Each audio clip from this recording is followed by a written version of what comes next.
Suara saya terdengar jelas. Jelas Pak Ustadz. Jelas Pak Ustadz. Jelas Pak Ustadz. Mohon maaf lah, agak telat tadi. Ini Pak Ustadz. Apa-apa. Ya. Ya, mungkin Mas Rozi. Vicky, silakan membuka Vicky. Ya. Maaf, suaranya agak delay gitu. Halo, tes. Apakah suara saya terdengar, Pak Ustadz? Ya, jelas. Jelas, iya. Assalamualaikum warahmatullahi wabarakatuh. Selamat pagi dan salam sejahtera untuk kita semua. Ya, Pak Ustadz, terima kasih. Ya, delay. Maaf. Terdengar jelas. Ya, delay. Ya, selamat pagi dan salam sejahtera untuk kita Waalaikumsalam. semua. Kami ucapkan terima kasih kepada Pak Ustadz Aditya yang sudah menyempatkan diri untuk datang pada acara hari ini. Kami dari tim dari UPH kelompok 3 Pak Ustadz ingin melakukan wawancara kepada Pak Ustadz. Ada sekitar 6 pertanyaan yang akan kami ajukan. 2 pertanyaan pertama mungkin langsung saja dari saudara Vicky. Silakan Vicky. Pak Ustadz, saya langsung ingin bertanya nih Pak ke Pak Ustadz gitu ya, terkait dengan mata kuliah yang juga kami sedang ambil saat ini, itu adalah bagaimana mempelajari makna Pak Ustadz dari setiap peristiwa atau fase yang kita jalani sebagai manusia di hidup ini gitu ya, dari mulai kelahiran, dari mulai menjalani kehidupan sampai dengan kematian dan setelah peristiwa kematian. Nah, kalau boleh mendapatkan perspektif dari Pak Ustadz itu, dalam perspektif iman Islam itu bagaimana Pak makna dari setiap perjalanan yang kita lalui dari mulai kelahiran sampai dengan kematian dan proses setelah kematian gitu Pak Ustadz. Baik, saya mulai ya. Bismillahirrahmanirrahim. Alhamdulillah Rabbil Alamin. Allahumma salli ala Sayyidina Muhammad Nuril Amin wa ala alihi wa sahbihi ajma'in, amma ba'du. Terkait masalah pertanyaan pertama, apa perspektif iman Islam terhadap kelahiran ya, kelahiran, kehidupan, kemudian kematian. Dari kelahiran, sebelum membahas itu mungkin kita agak flashback ke belakang, karena ada hadis Nabi Shallallahu Alaihi Wasallam terkait masalah itu. Di antaranya, Innallaha yujma'u khalquhu fi batni ummihi arba'ina yawman nutfatan. Kata Rasulullah bahwasanya Allah Subhanahu wa taala menjadikan seseorang itu di rahim ibunya 40 hari sebagai nutfah, sebagai sperma. Kemudian dijadikan Allah lagi yang tadinya dulunya sperma, summa khalaqahu 'alaqatan misla dzalik. Kemudian berubah menjadi alaqah. Alaqah kalau sebagian tafsir kiai-kiai kita itu adalah alaqah itu setitik darah ya. Kemudian berubah lagi menjadi mudghatan, yaitu segumpal daging, mungkin lebih tepatnya kepada janin. Summa yursalu fihi ruh, kemudian summa yursalu fihi malak. Kemudian Allah utus, Allah kirim di waktu itu adalah malaikat yang fuku fihi ruh. Kemudian ditiuplah waktu itu ruh kepada janin tersebut. Nah, di sini kaitannya. Kemudian summa yu'maru bikatbi rizqihi wa ajali. Kemudian Allah menulis dan membacakan lewat malaikat itu adalah bikatbi rizqi, rezeki seseorang yang masih di dalam rahim ibu. Baik rezeki itu mungkin di kalangan kita, apalagi anak muda kadang berpikir rezeki itu lebih kepada nominal dan rupiah. Sedangkan di dalam Islam sendiri itu rezeki yang qasim ilal qismain terbagi dua, ada hissiyah dan ma'nawiyah. Hissiyah ya seperti mobil, uang dan sebagainya. Adapun ma'nawiyah di antaranya adalah rezeki yang saat ini kita dapatkan bersilaturahim pada Ahmad Roji, teman saya dulu beliau. Insyaallah, kemudian Aufa Ghufran, Vicky Saputra, dan yang lainnya kita bisa bersilaturahim. Ini adalah sebuah rezeki yang dulunya memang telah ditulis oleh Allah Subhanahu wa taala. Itu rezeki rupa ma'nawiyah. wa ajalih, dan ajalnya. Ada sebagian tafsir mengatakan wa ajalih ail maut, adalah kematiannya. Dari makna lebih besar lagi adalah ajal itu sebuah ketentuan, baik itu kematiankah, jodohkah, karirkah, dan sebagainya, itu sudah ditentukan oleh Allah Subhanahu wa taala. Kemudian setelah dibacakan semua, ditulis semua, baru Allah terakhir. Allah menyatakan, kata Allah Ta'ala, alastu birabbikum ya fulan. Apakah engkau ridha, engkau menyaksikan bahwasanya aku adalah Rabbmu, adalah Tuhanmu. Rabb itu kalau kita buka kamus Al-Lughatul Arabiyyah, kamus bahasa Arab yang diambil beberapa ulama tafsir, makna Rabbun di situ adalah pencipta, sang pengatur, dan sang yang menguasai. Jadi alastu bi rabbikum, apakah engkau bersaksi bahwasanya akulah yang menciptakanmu? Apakah engkau bersaksi akulah yang mengatur kehidupanmu nanti di dunia? Dan apakah engkau bersaksi bahwa akulah yang menguasai engkau? Lalu semuanya mengatakan qalu bala. Kami bersaksi bahwasanya engkau, wahai Allah, adalah Rabb kami. Kemudian seandainya, lalu pertanyaannya bagaimana jika seseorang tidak menyaksikan waktu itu? Kadang menyatakan kerububiyahannya Tuhan. Menjawab dengan jawaban tidak. Maka seseorang itu tidak akan lahir ke dunia. Artinya, kita sekarang sudah berada di dunia menjalani kehidupan, berarti kita di alam ruh sana sudah menyaksikan bahwasanya kita diatur. Kita ada yang mengatur, dan kita ada yang menguasai. Kemudian sebuah pernyataan harus didukung dengan sebuah pembuktian.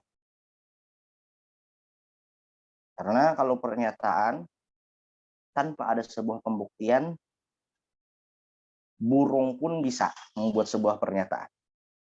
Burung pun bisa berkata I love you. Cuma tak bisa dibuktikan.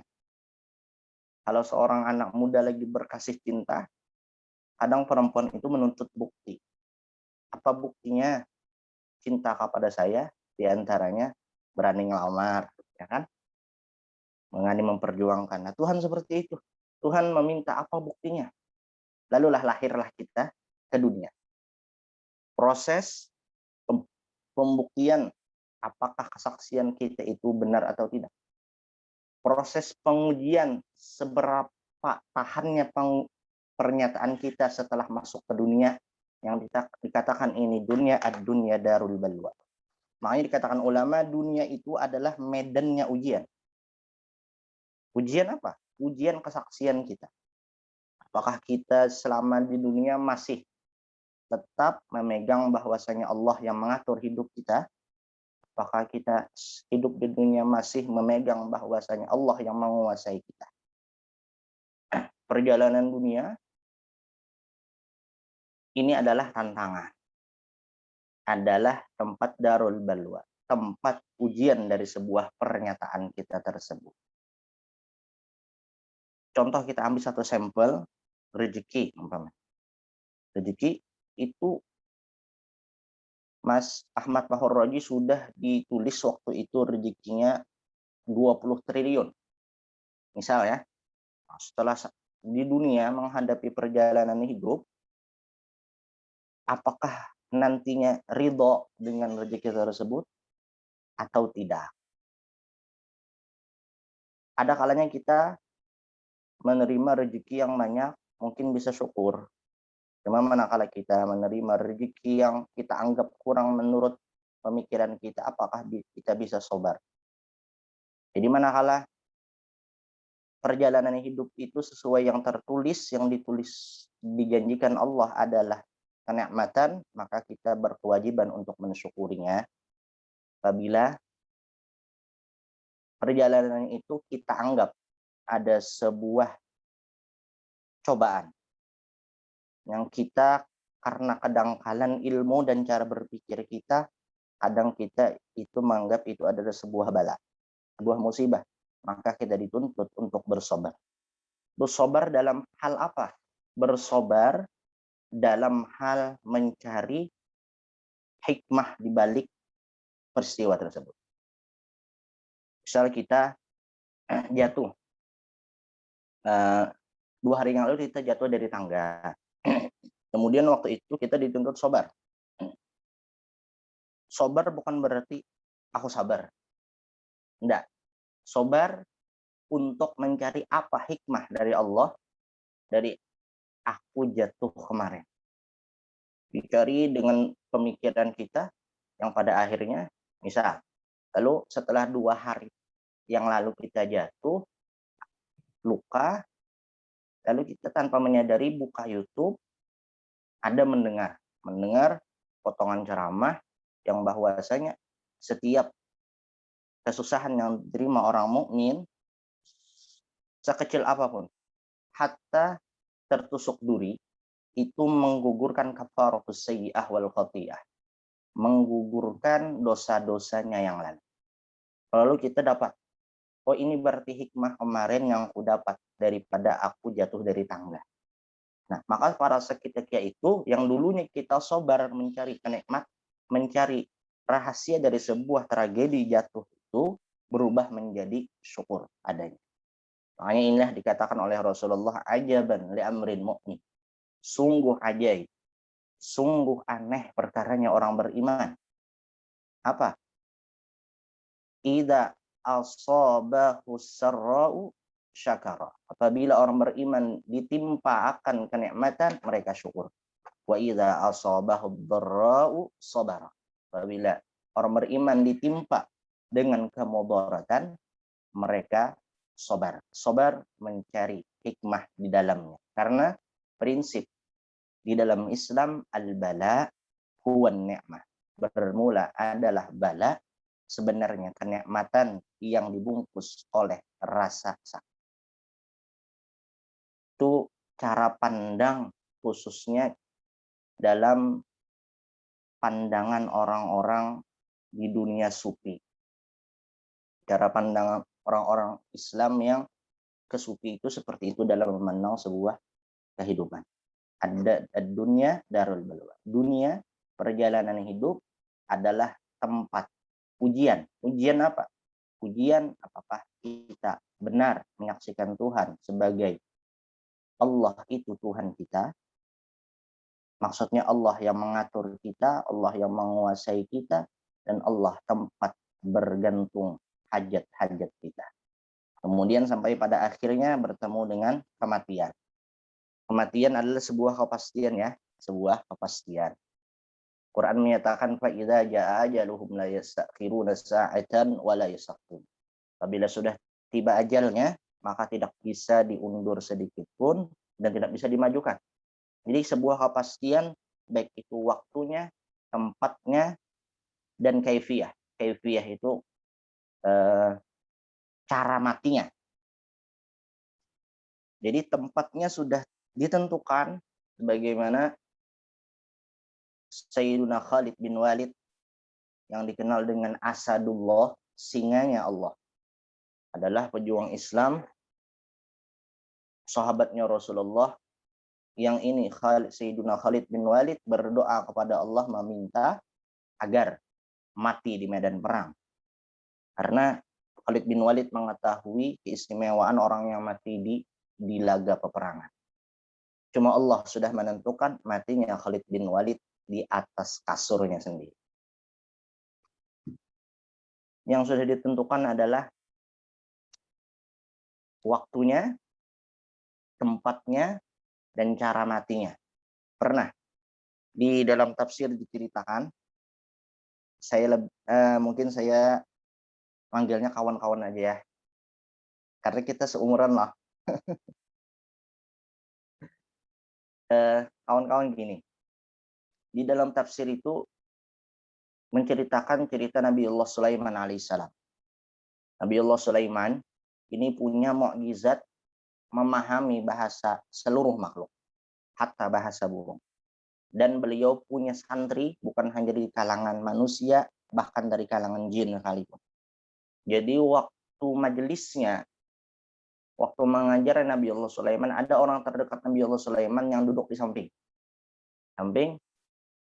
Itu ketakutan karena ada salah satu jamaah yang tak dikenal yang matanya melotot kepada orang terdekat Nabi Allah Sulaiman.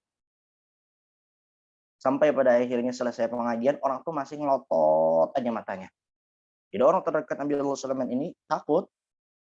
Ya Nabi Allah Sulaiman. Labbaik, kata Nabi Allah Sulaiman. Saya ada permintaan. Apa? Tolong saya kirim ke India sekarang juga. Karena saya dari awal majelis, orang itu matanya ngelotot ke saya. Jadi tolong perintahkan anak buah sampeyan, yaitu angin, Ar-Rih, untuk membawa saya ke India. Sampai pada akhirnya Nabi Allah Sulaiman memerintahkan anak buahnya yang jenis angin untuk membawa orang ini ke negeri India. Sampai ke negeri India, orang tersebut hilang, yang ngelototin tadi hilang, dan terdengarlah kabar bahwasanya orang terdekat Nabi Allah Sulaiman itu matinya di India, meninggalnya di India. Kemudian seseorang itu ternyata adalah malaikat maut yang ingin mencabut nyawa ruh anak buah orang terdekat Nabi Allah Sulaiman. Karena di surat perintah itu waktu itu sudah meninggal, jam sekian harus sudah meninggal, habis ajalnya. Jadi bilang orang yang lotot ini nama malaikat itu, ya Nabi Allah Sulaiman, mohon maaf tadi saya ngelototin santri sampean. Kata Nabi Allah Sulaiman, kenapa? Sampai murid saya itu santri saya ketakutan. Karena kata malaikat ini, saya bingung wahai Nabi Allah Sulaiman. Ketentuan dari Allah, orang ini matinya di India. Kenapa saat ini ada masih di Palestina? Kayak gitu. Ini nama olah bingung malaikat waktu itu. Dan sampai akhir pengajian, pada akhirnya seseorang ini yang meminta sendiri untuk dikirim ke India, tempat ia meninggal. Artinya apa? Artinya kita sejauh apapun melangkah, pada hakikatnya kita sendiri yang mendekati tempat kematian kita. Ainama kuntum walau kuntum fi burujim musyayyayah. Walaupun kita berada di benteng yang kokoh, toh kematian akan datang dan kita pun mendatangi dengan kematian tersebut. Pak Ustadz, mohon maaf Ya. Pak Ustadz, saya harus melanjutkan aktivitas di luar dulu.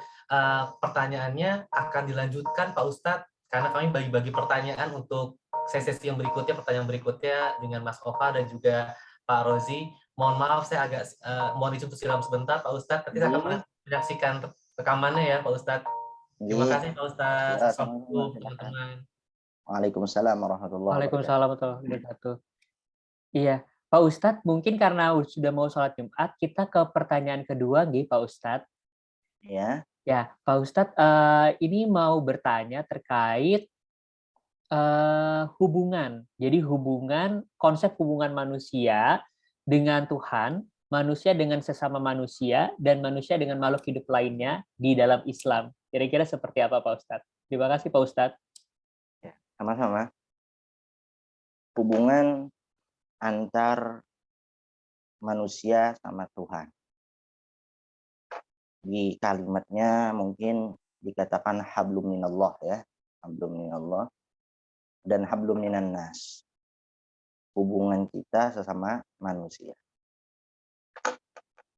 Hablum minallah, hubungan kita kepada Allah itu secara garis besarnya mungkin tersimpul di dalam kalimat takwa, yaitu imtithalul awamir wajtinabul manhiyat, menjunjung perintah Allah dan menjauhi larangannya. Itulah hubungan kita pada Allah Subhanahu wa taala.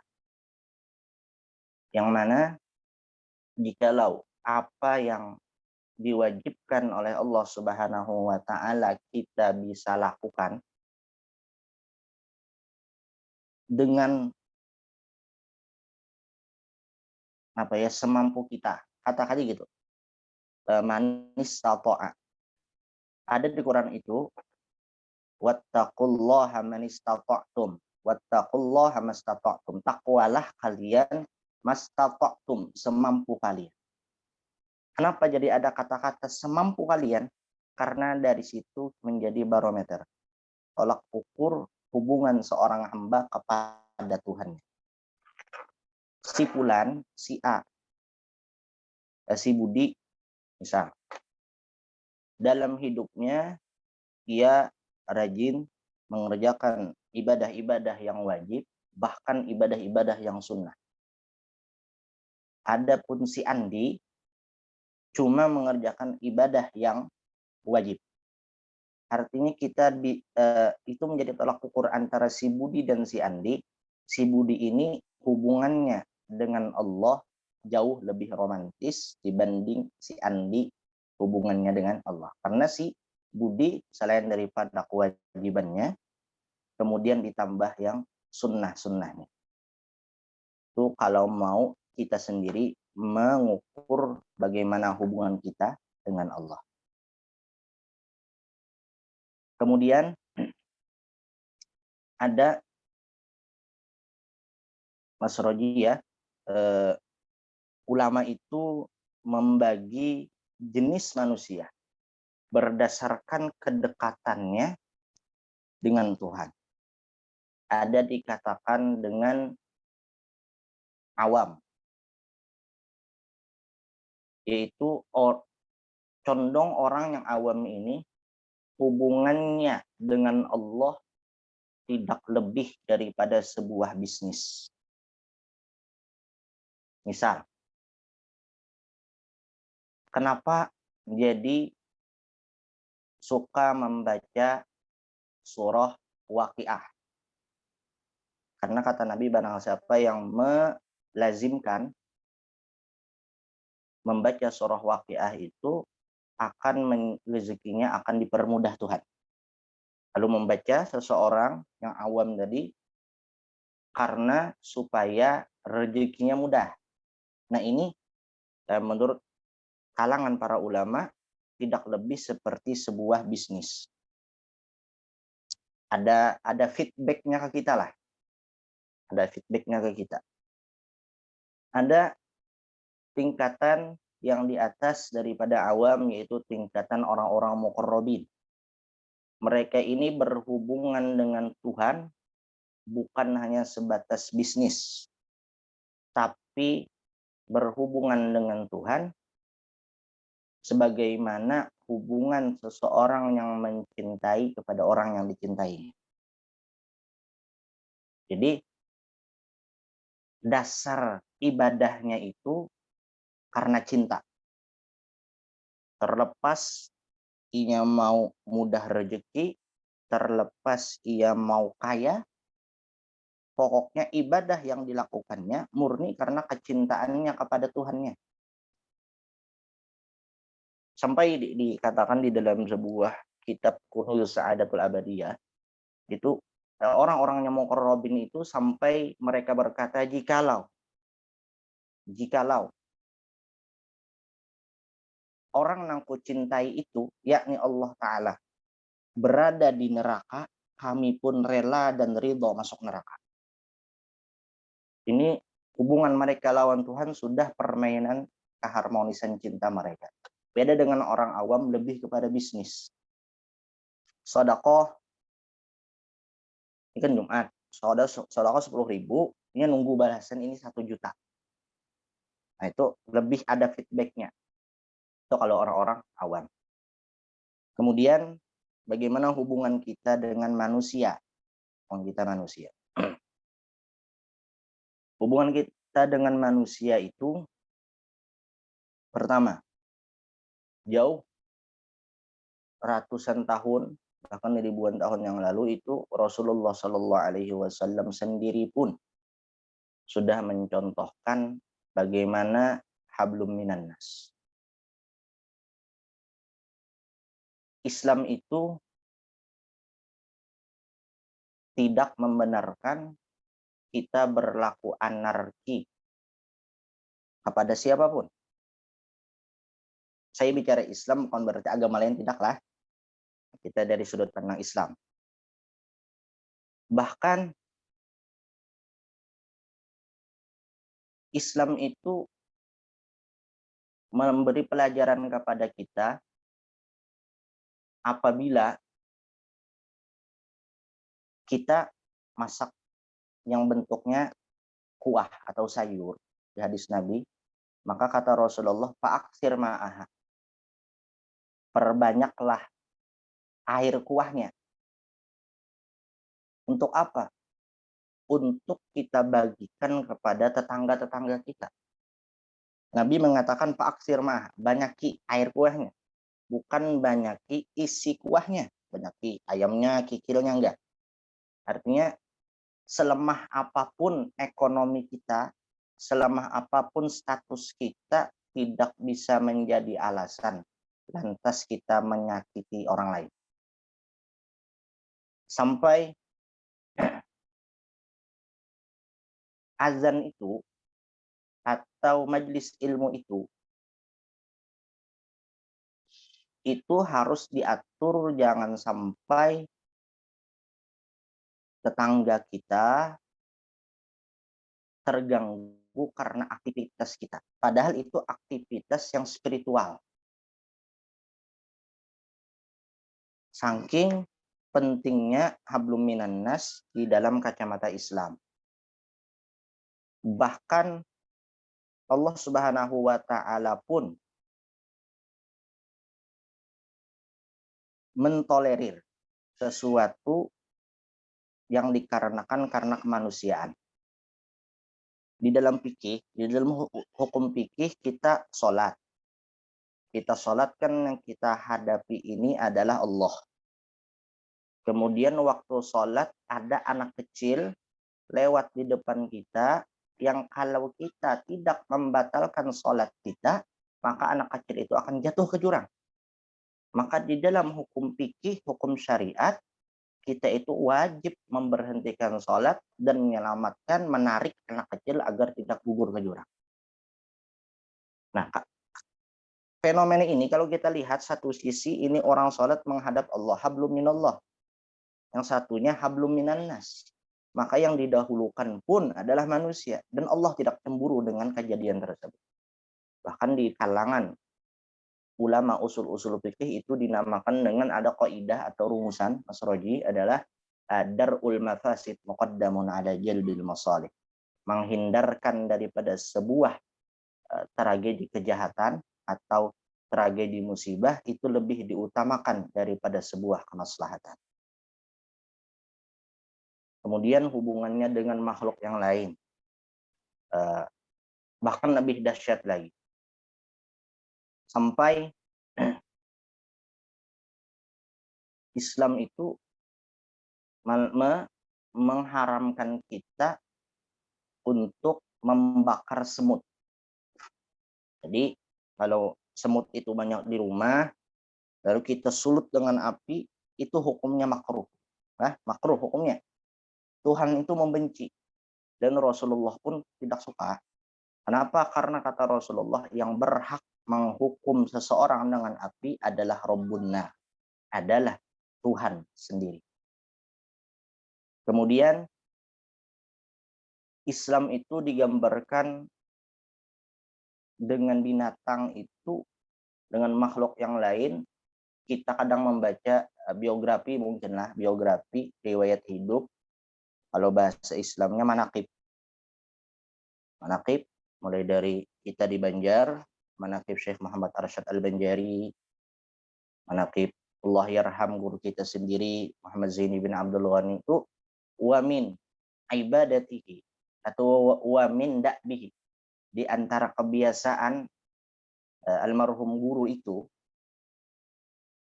tiap hari itu membubuhi gula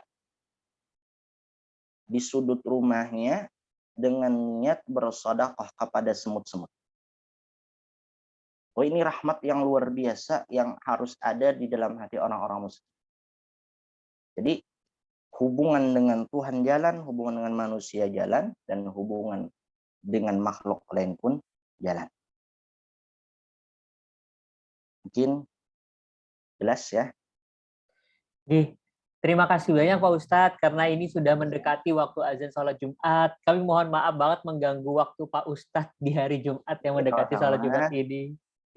Ya Pak Ustadz, semoga ilmu yang disampaikan Pak Ustadz bisa menjadi berkah untuk kami semua dan berkah juga untuk Pak Ustadz. Oke.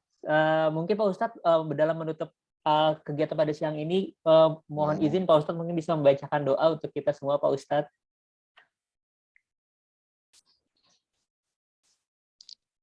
Suaranya terputus. Halo, kedengaran Pak Ustadz? Iya. Iya. Bisa Mungkin diulang? mungkin dalam menutup kegiatan pada siang hari ini, mungkin mohon izin apakah Pak Ustadz bisa membacakan doa untuk kita semua Pak Ustadz? Iya.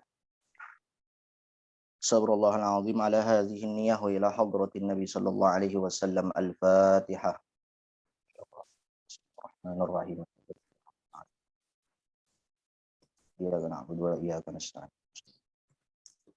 Inni Allah bismillahirrahmanirrahim. Alhamdulillah rabbil alamin. Allahumma salli ala sayyidina Muhammadin al-amin wa ala alihi wa sahbihi ajma'in.